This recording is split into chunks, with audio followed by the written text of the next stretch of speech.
Report number 13242, Class A, submitted by witness on Saturday, December 10, 2005. Hunter has daylight sighting near Nineveh, year 2002, SEASON, spring month, May date, 11 state, Indiana County, Johnson County. Location details, edited out by request. Nearest town, Nineveh. Nearest road, Old Nineveh Road. Observed. A friend of mine cornered me late one day and told me a strange tale. He was going to shoot a rifle that he owns, and he said he smelled something dead or rotten. He thought maybe someone had killed a deer or another critter. As he proceeded to walk through the woods, he said he saw a huge animal hunkered staring at him. He said the shoulders were massive. His rifle was loaded, but he felt he didn't have a big enough gun. .223 calories. They stared at each other for a few seconds, but my friend turned to the right and proceeded forward to get away from the monster, his word. He said it bolted in the same direction as he did and ran past him in a second and a half. I said, was it a bear? He said no. Was it on 2 legs or 4? He said 2. It broke tree branches as it ran through the trees and brush. He was so scared that he did not return to the woods for 8 or 9 months. And when he did, it was with a loaded 12-gauge shotgun loaded with deer slugs. The first person he told was his wife, and she laughed at him. I listened to his story and did not laugh at him because he was so serious. I will say this, he didn't know about the Bigfoot sites or even mention the name Bigfoot during the telling of this tale. One other thing, he was carrying a bag of apples. He felt later that the monster was after that. That part of the story I know is true. I saw the bag. I read your reports, and can tell you I don't know whether to believe them or not. I think my friend saw something strange and was scared. He warned me not to go into those woods anymore. I said Bigfoot didn't eat you, so he won't eat me. He said he wanted to post a sign next to the woods that said, "Monster in the Woods." But I said no because I didn't need every guy in Indy with a .300 Magnum chasing a myth or legend. I said if you did see a Bigfoot, you're one lucky guy. This is the truth. No hoax. Thanks. Also noticed, I have seen broken branches 10 to 12 feet up on young strong trees. Twisted is the word. I have heard whoops and strange animal sounds. But it is the forest. Other witnesses, 1 other stories, yes, but we'll report them later. Time and conditions, 10 a.m. Environment. Wooded and mixed with farm fields, small hills and ravines.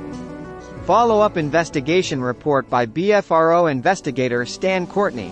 I spoke with both the main witness and the person who submitted the report and can add the following information. The witness said the animal was a female because he could see large breasts. He stated the animal was at least 9 feet tall and weighed 800 pounds. He was adamant about how huge the animal was. The animal was very stocky and fit-looking. Its hair was blackish-gray and about 2 inches long. The hair was not matted at all. Its neck appeared very thick and the arms did seem somewhat longer than a human's. The closest he was to the animal was 20 feet. He could not see the face until the animal was several hundred feet away and he could not make out any facial details. The person who submitted the report hunts in the same woods and has heard what he considered to be whooping sounds at about half a mile away. The 18th of November 12 a.m. I was at home in my driveway locking my car when I looked up at the clear starry sky and seen a cigar-shaped copper-looking object. It seemed to go into another dimension because the front of the object started to disappear. Then it was gone in about 3 to 5 seconds. During the sighting I was excited because my son and I had seen a ball of light and 2 balls of light dropped from the bottom of it. This was in 1980 when we lived in Florida. UFO sighting the 8th of December 2007 at 6:30 p.m. In order to establish a foundation for the UFO sighting, I would like to establish the circumstances for the sighting. My wife and I live in the southeastern section of Indianapolis. We have a business in Nashville, IN, about 45 miles south of Indianapolis, Indiana. We take the same route to and back from Nashville, using Highway 135. We've had our business in Nashville for over 2 years now. During the winter hours, some days while driving back to Indianapolis, it has already turned dark, depending on when we leave Nashville. We have never before saw or looked for anything unusual, as our minds are never focused on UFOs but ordinary business concerns or listening to talk radio. This evening, not unlike many evenings in central Indiana during the early winter, it was dark and raining. There was a fair amount of traffic in both directions, and it is a 2-lane highway. As we were driving north toward Indianapolis, at about 20 miles south of Indianapolis, a few miles south of Bargersville, off to our left, about 800 to 1,000 feet west of us and about the same distance in the sky, we suddenly noticed an extremely bright, flashing strobe-like light, flashing about once a second in the dark, rainy sky. My first thought and comment to Marilyn was that it must be one of those microwave towers, as I knew that a few miles ahead near Bargersville, they had some microwave towers that we've observed during the daylight hours. As we were driving northward on H135 about 60 miles per hour, we soon approached the east side of the flashing light, which was now directly west of us, about 800 to 1,000 feet in the sky and probably that far west of us. However, instead of us passing it, it appeared to start pacing us at about the same speed. There were no colored lights, just the one rather large, extremely bright strobe-type light that was bluish-white. It was so extra bright that when it was flashing, it lit up everything on the ground in the direction of the object. I was driving, so I could only glance at the flashing object for a split second, but Marilyn was able to watch it for perhaps 30 seconds or more. As she became more excited and astonished at what she was witnessing, the flashing object suddenly turned off to the left, heading west, and disappeared. While we were really puzzled as to what it was, I didn't consider stopping at the time because of the traffic behind me and no real place to pull over. It was only after this short experience that we were forced to conclude that it may have been a UFO because of the special characteristics of object. We have concluded that it was flying too slow to be an airplane and didn't seem to behave like a helicopter. This will remain a mystery for us.